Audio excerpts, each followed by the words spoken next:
Hello everyone, good morning সবাইকে। কেমন আছো তোমরা? আশা করব অনেক ভালো আছো। আমরাও কিন্তু অনেক ভালো আছি। আজ রিম্পা চন্দনার রান্নাঘরে আবারও নতুন একটি রেসিপি নিয়ে হাজির হয়েছি। আজই নিয়ে এসেছি অল্প মশলা দিয়ে ইলিশ মাছের পাতলা ঝোল। খুবই সিম্পল একটি রেসিপি। গরমকালে ইলিশ মাছের পাতলা ঝোল এইভাবে বানিয়ে একবার খেয়ে দেখুন। সত্যি বলতে খেতে কিন্তু অসাধারণ লাগবে। তোমরা কিন্তু ভিডিওটা একদম স্কিপ করো না, পুরোটা দেখার জন্য অনুরোধ রইল। তাহলে আর বেশি কথা বলবো না, ভিডিওটা কিন্তু শুরু করা যাক। তো দেখো, আমরা একটি ইলিশ মাছ নিয়েছি, আর আমরা কিন্তু ইলিশ মাছটাকে বাড়িতেই কিন্তু বেশ পিস পিস করে কেটে নিয়েছি। এবার কিন্তু মাছটাকে ভালো করে ধুয়ে নিয়েছি। এবার একটু লবণ হলুদ দিয়ে হাতে একটু মেখে নেব। আর ইলিশ মাছ কিন্তু খুব বেশি কিন্তু ধুলে স্বাদ নষ্ট হয়ে যায়, এর জন্য কিন্তু আমরা একবারই একটু ভালো করে মাছটাকে ধুয়ে নিয়েছি আর লবণ হলুদ দিয়ে কিন্তু ভালো করে মাছটাকে মেখে নিচ্ছি। এবার মাছটাকে কিন্তু আমরা ভেজে নেব। তো দেখো, কড়াইতে আমরা সর্ষের তেল গরম করে নিয়েছি। এবার কিন্তু আমরা ইলিশ মাছকে ভেজে নেব। তেল গরম হয়ে গেছে, এবার ইলিশ মাছগুলিকে কিন্তু আমরা এক এক করে গরম তেলে ছেড়ে দিচ্ছি।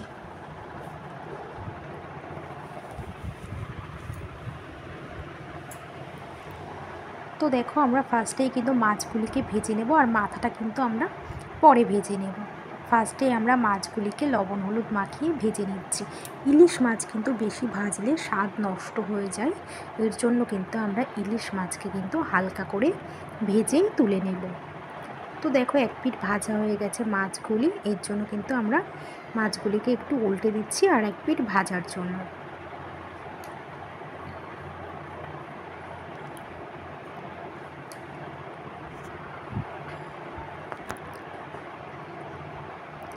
তো দেখো, মাছগুলি ভাজা হয়ে গেছে। এবার মাছগুলিকে কিন্তু একটা পাত্রে আমরা তুলে নেব।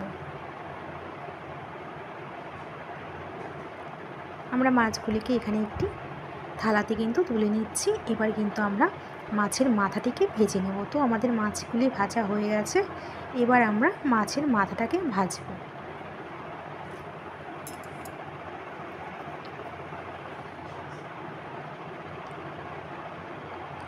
মাথাটাকেও কিন্তু এবার দিয়ে দিয়েছি, হালকা করে ভেজে এবার তুলে নেব। এবার ওই কড়াইতেই কিন্তু আমরা কিছু সবজি ভেজে নেব। প্রথমে লম্বা লম্বা করে রাখা কেটে নিয়েছি আমরা বেগুনকে। তো দেখো, ফার্স্টে আমরা বেগুনগুলিকে ভেজে নেব, আর বেগুনগুলিকে কিন্তু বেশ লম্বা লম্বা করেই আমরা কেটে নিয়েছি। বেগুনের মধ্যে সামান্য একটু লবণ দেব, লবণ দিয়ে বেশ হালকা করে আমরা বেগুনগুলিকে কিন্তু ভেজে নেব।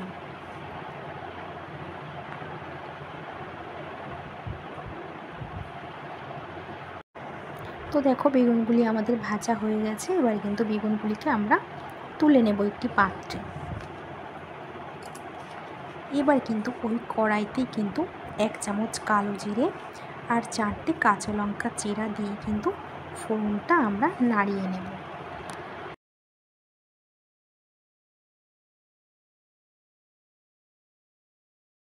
কিন্তু খুব ভালো করে নাড়াচাড়া করে নেওয়ার পর পাতলা পাতলা করে কেটে রাখা আমরা কুমড়ো ও গাঁটি কচু হালকা করে ভেজে নেব। তো ফার্স্টে আমরা গাঁটি কচু দিয়ে দিয়েছি। এবার কিন্তু আমরা হালকা করে যে কুমড়োগুলি পাতলা পাতলা করে কেটে রেখেছিলাম সেটি কিন্তু আমরা দিয়ে খুব ভালো করে কিন্তু আমরা নাড়াচাড়া করে নেব।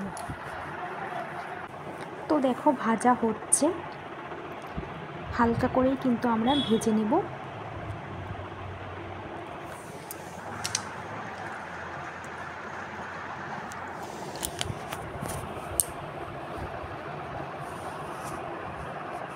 এবার কিন্তু আমরা একটি মশলা তৈরি করে নেব। তার জন্য নেব 5টা পাকা লঙ্কা আর দেবো 1 চামচ জিরে দিয়ে কিন্তু খুব সুন্দর একটি মিহি পেস্ট করে নেব। এবার ওই মশলাটা আমরা ভাজা কুমড়ো ও গাঁটির ওপরে কিন্তু দিয়ে দেব। দিয়ে অল্প মশলা ধোয়া জল দিয়ে 2 মিনিট কিন্তু একটু ভালো করে আমরা কষিয়ে নেব। খুব ভালো করে কিন্তু কষিয়ে নিতে হবে।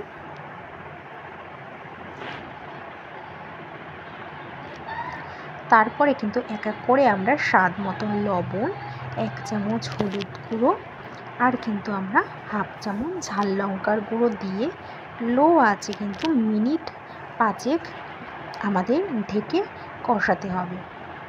ঢেকে ঢেকে একটু কষাতে হবে। আবার ঢাকনা তুলে কিন্তু আমরা আবারও একটু কষিয়ে নেব।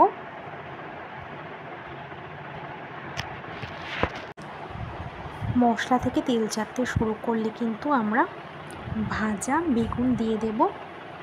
তো দেখো ভেজে রাখা বেগুনগুলিকে কিন্তু আমরা মশলার উপরে দিয়ে দিয়েছি।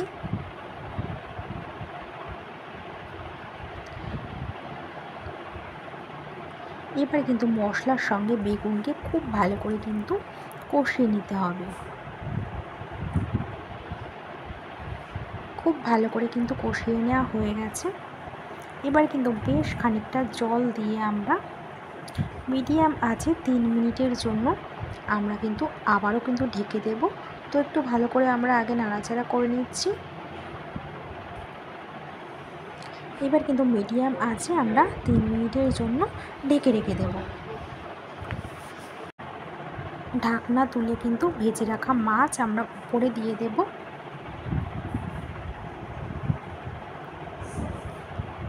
তো দেখো আমরা কিন্তু ভেজে রাখা মাছগুলিকে কিন্তু আমরা উপরে দিয়ে দিচ্ছি। খুবই আলতোভাবে দিতে হবে যাতে মাছগুলি ভেঙে না যায়।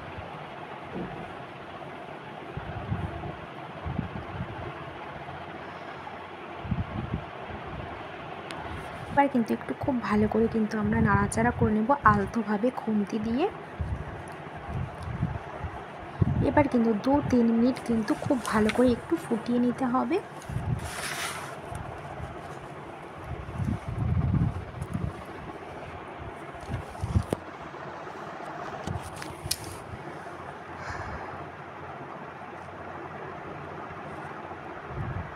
তো দেখো আমাদের কিন্তু ফুটিয়ে নেওয়া হয়ে গেছে, আর দেখতেও কিন্তু অনেক সুন্দর হয়েছে কালারটা, আর খেতেও কিন্তু অনেক ভালো লাগবে।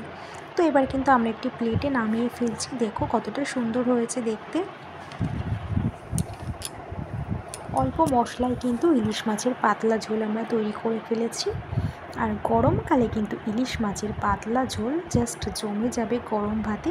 তো ফ্রেন্ডস, কেমন হয়েছে আজকে আমাদের রেসিপিটা? আজকের রেসিপিটা যদি তোমাদের ভালো লেগে থাকে তাহলে কিন্তু অবশ্যই একটি কমেন্ট করে জানিও। তো আজকে এই পর্যন্ত, আবার দেখা হবে নেক্সট ভিডিওতে।